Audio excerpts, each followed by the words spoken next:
Hello, I am Professor S. Shankaran in the Department of Metallurgical and Materials Engineering. Hello everyone, welcome to this NPTEL course on mechanical behavior of materials. Today we will move on to a new topic called plastic deformation. If you recall what all we have seen so far, you will agree with me that we dealt with subjects which are mostly described by theory of elasticity, right? If you look at from the fundamental perspectives as well as the core theory and the description of elastic properties and elastic stress strain relations, and then the description of dislocations and energy stress fields and everything and so on. So we extensively used elasticity. Okay, so now we'll move on to plastic deformation. So that means we need to get into the theory of plasticity. We will have some introductory aspects of theory of plasticity. We will not get into the core idea because our intention here is to just get the concept in describing the yielding phenomenon in a polycrystalline materials. And of course, we'll see how we can extend this idea of the yield phenomenon or yield criteria or theory of yielding to different kinds of materials. So that is our intention to get into this theory of plasticity. So if you look at this, the kind of situations we have in the engineering environment, the engineering components may be subjected to complex loading in tension, compression, bending, torsion, pressure, or combinations of these. Okay, so you all will agree that this is the case in reality. Most of the components, especially in engineering application structures, they are all subjected to different complex loading. Okay, it could be combinations of tension or tension compression or bending, torsion, simply pressures, or any one of the combinations of these two. Okay, so that the given point in the material, stresses often occur in more than one direction. You see, we have now looked at some of the very basic definition of stress at a point, stress in a direction, like that. And now we also looked at three-dimensional state of stress and biaxial stress, triaxial stress, and so on. But in reality, we exactly seeing the similar complex combinations of stresses in a day-to-day life. So, if sufficiently severe, such combined stresses can act together to cause the material to yield or fracture. Okay. So such a complex type of stresses or loading can lead to either the material will yield or fracture. So we are introducing two words here, yield and fracture. Okay. Predicting the safe limits for use of a material under combined stresses requires the application of failure criterion. So every one of us want to avoid failure. Okay. So in an engineering situation, this is very, very important in terms of safety and economy and so on. So you need to know the failure criterion, on what basis we will apply load on the structural members. So there should be some guidelines. Otherwise, there could be some failures. Unexpected failures, sudden failures, and so on. Right. So the predicting the safe limits is the primary concern here, and that is what we are going to look at it. A number of different failure criteria are available, some of which predict failure by yielding, others failure by fracture. So we are talking about two different things. Either your material can yield or fracture. So yield is better than fracture because fracture is complete total failure. Yield is a partial failure. That is kind of a warning, right? Yielding is kind of a warning signal. So the former are specifically called yield criteria. The latter is fracture criteria. So we are looking at two different criterion here: yield criterion and fracture criterion. Here, the failure criteria will be considered on the basis of values of stress. So we know what is stress now, and we have sufficient background to understand the word stress. So this failure criterion will be given in terms of stress. Okay, we are not talking about a load here. We are talking about a stress. So please pay attention to this details. Okay. Their application involves calculating an effective value of stress that characterizes the combined stresses, and then this value is compared with the yield or fracture strength of the material. So what does it mean is you try to come to a safe limit of the stresses by some prediction or calculation, and then compare that value with what is the experimental value reported or determined in our end. Then these two values be compared, and then you can take a decision. A given material may fail either by yielding or fracture depending upon its properties and the state of stress. So that in general, the possibility of either event occurring first must be considered. So it is not that we want to reach the fracture of the material. It can be the prediction can just lead to yield point or fracture point. So yielding and fracture need not be the final goal, because it depends primarily on the material property. Not necessarily all the material will exhibit yielding, right? Only ductile materials will exhibit yielding, not the brittle materials will exhibit sufficient yielding. Okay. So we will now look at the yield criterion. The need for a failure criteria. Why do we need this criterion? Okay. So you look at this schematic shown here. What is shown here is a cube which is subjected to uniaxial tension, and this is the stress strain curve for this. So the assumption here is the material is assumed to be a ductile engineering material, the behavior of which approximates the ideal elastic perfectly plastic case. So it is just for our own consideration. Okay, a ductile material which exhibits ideal elastic, that means it's just elastic behavior, and then perfect plastic. Okay, please understand this. This is for our own understanding, just for assumption. In reality, there is nothing like this, right? You all know that. But what is that we are seeing now? We are seeing that elastic and then plastic. That means we are getting some value here, sigma naught. That is a yield stress, right? Now, in the same geometry, we will subject them to different type of loading here. That's what's shown here. Suppose if the load is not only applied in unidirectional, but one direction of the stress is reversed or a transverse stress, what happens to the sigma naught? That is the idea. So what is that we are seeing here? It's quite interesting, right? The moment you change the state of stress, you see that accordingly the Young's modulus is also getting modified. This we know. This we have background to understand this. But what happens to the sigma naught? Sigma naught becomes, that is sigma y is approximately becomes half. This is very important to note. Okay.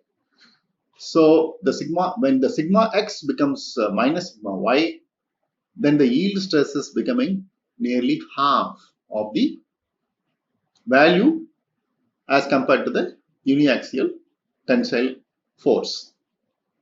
The third one, what you are seeing here is, it is a biaxial tension, right? What you are seeing is biaxial tension, sigma x is equal to sigma y. And what is that we are seeing here? Surprisingly, there is no change in the yield stress. Sigma y is equal to approximately equal to sigma naught. Okay. So looking at the previous experience, one would have expected some change, whether it could have increased the strength or decreased the strength, but nothing has happened, fortunately, right? So this is quite surprising. And then finally, what will happen if you subject this component to a hydrostatic stress? That means you know the meaning of hydrostatic stress now. That means sigma x, sigma y, and sigma z will be of equal magnitude. And in compression, that's why it is minus p. So what happens? Quite interestingly, okay, it's a very linear behavior. The material doesn't yield. Okay.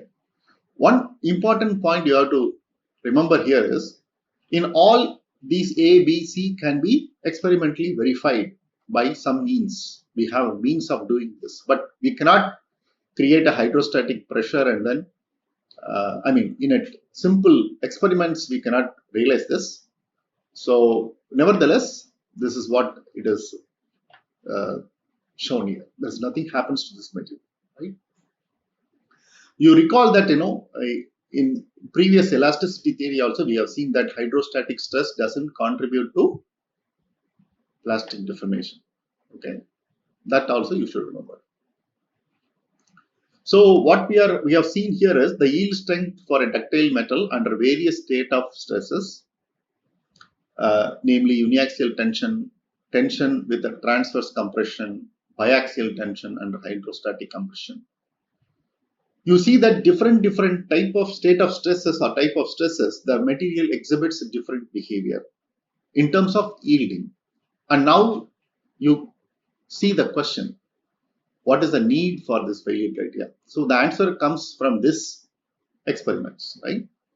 So unless we have this number, that failure criterion, namely yield or fracture criterion, we do not know how this material is going to respond when the stress is raised to the higher level. So that is the core idea of looking at the failure criteria or the need for the failure criteria.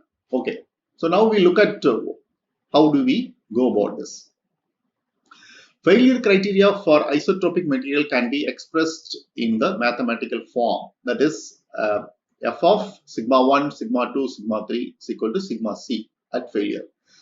So what is sigma 1, sigma 2, sigma 3? You all know principal stresses. So the principal stresses, a function which is depends on this principal stresses, should predict some critical stress sigma c. Okay, in terms of we are interested in calculating the critical stress in terms of principal stresses which we already know. So that is the idea. So where failure, yielding or fracture is predicted to occur when a specific mathematical function f of the principal normal stresses is equal to failure strength of the material sigma c, as from the uniaxial test. Yes, this is very important. So you know what is critical stress. That is not important. Whether you can relate that quantity with a common test. What is a common test we do? We do a simple uniaxial test. Whether we can find out or the critical stress, whatever the yield theory is predicting, whether we can relate that quantity with the what we already, or we are able to do it with the uniaxial tension test. That is the question. The failure strength is either the yield strength sigma naught or the ultimate strength sigma ut or uc, depending upon whether the yielding or fracture is of interest. So here, depending upon the interest, we can relate not just to yield strength. That is another term now, ultimate strength. Ultimate strength. This also we will see when we look at the mechanical testing syllabus. But this is another term which normally one can estimate in the simple tensile test. And this is sigma UC is a fracture strength. Okay, at the time of fracture, what is the stress? A requirement for a valid failure criterion is that it must give same result regardless of the original choice of the coordinate system in a problem. This is important. Okay. This requirement is met if the criterion can be expressed in terms of principal stresses. So only when you express the failure criterion or yield criterion in terms of principal stresses, then you don't have to worry about whether it is represented in the different coordinate forms. It is also met by any criterion where f is the mathematical function of one or more of the stress variants. Okay. If any particular case of the above equation, that is the f is equal to sigma c, is plotted in a principal normal stress space, that means it is in a three-dimensional coordinates of sigma 1, sigma 2, sigma 3, the function forms a surface that is called failure surface. So if you have this values sigma 1, sigma 2, sigma 3, that means the mathematical function predicts the critical in all these three stresses, then we can construct a surface, whether it is safe or whether our data points or the stress values fall inside the surface or outside the surface. That is the idea. A failure surface can be either a yield surface or a fracture surface. So we now look at something called maximum normal stress fracture criterion. Okay, which is mostly applicable to metals and ceramics. Okay, so to simplify the discussion, let us assume for the present that we have a material which fractures if an ultimate strength sigma u is exceeded in either tension or compression. That is, we are temporarily assuming that sigma ut is equal to mod of sigma uc is equal to sigma u, where sigma ut is the ultimate strength in tension and mod of sigma uc is the ultimate strength in compression expressed as a positive value. So here the criterion, that is the maximum normal stress fracture criterion, assumes and predicts that the critical stress is ultimate strength in tension or compression. Okay, so you should not reach UC or UT, otherwise the material will fail. So that is the criterion. For such a material, the maximum normal stress fracture criterion could be would be specified by a function f as follows: sigma u is equal to max function of sigma mod 1 mod mod sigma 2 mod sigma 3 at fracture. So either one of them or it's a combination of them, where the notation max indicates that the largest of the values separated by commas is chosen. Any one of them also could be chosen. Absolute values are used so that compressive principal stresses can be considered. Please understand that we are now talking about principal normal stress. You know now the meaning of principal normal stress. We are not talking about a shear stress here. A particular set of applied stresses can then be characterized by the effective stress. Okay. So what is effective stress? We are now talking about sigma bar n is equal to max as a function of mod sigma 1, mod sigma 2, mod sigma 3. Any one of this, where the subscript specifies the maximum normal stress criterion.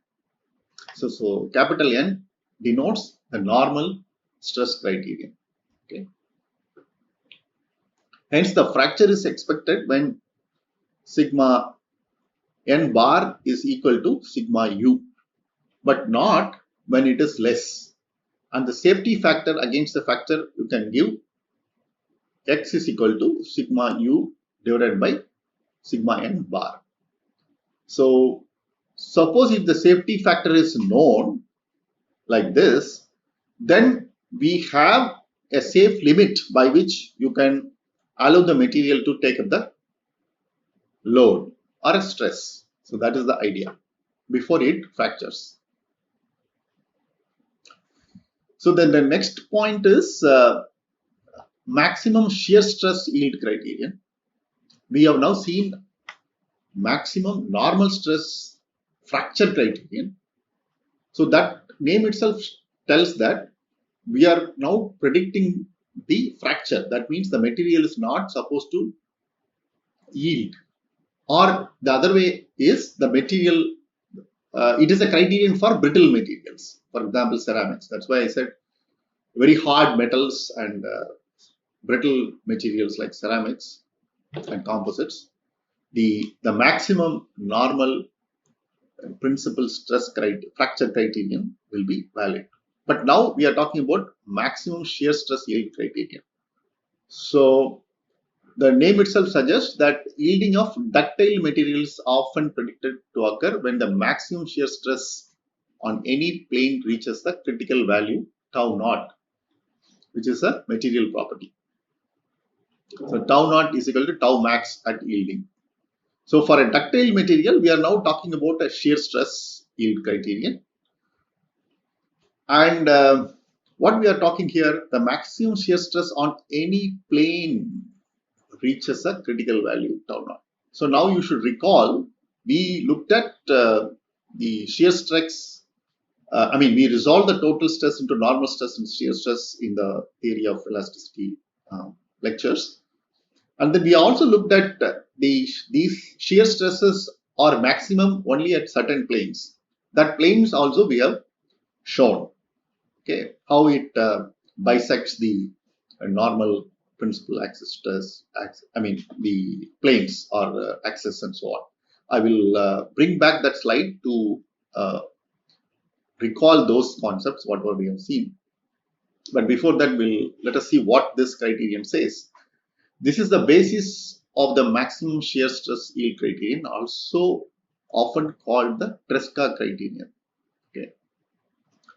For metals, such an approach is logical because the mechanism of yielding on a microscopic size scale is the slip of crystal planes, which is a shear deformation that is expected to be controlled by a shear stress.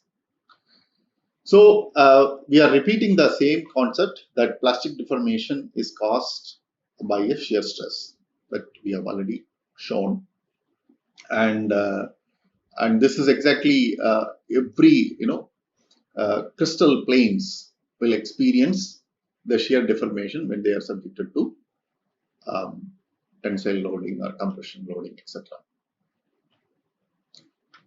So recall that the maximum shear stress is the largest of the three principal shear stresses which act on planes oriented at 45 degrees relative to principal normal stress axis. This is what just I mentioned.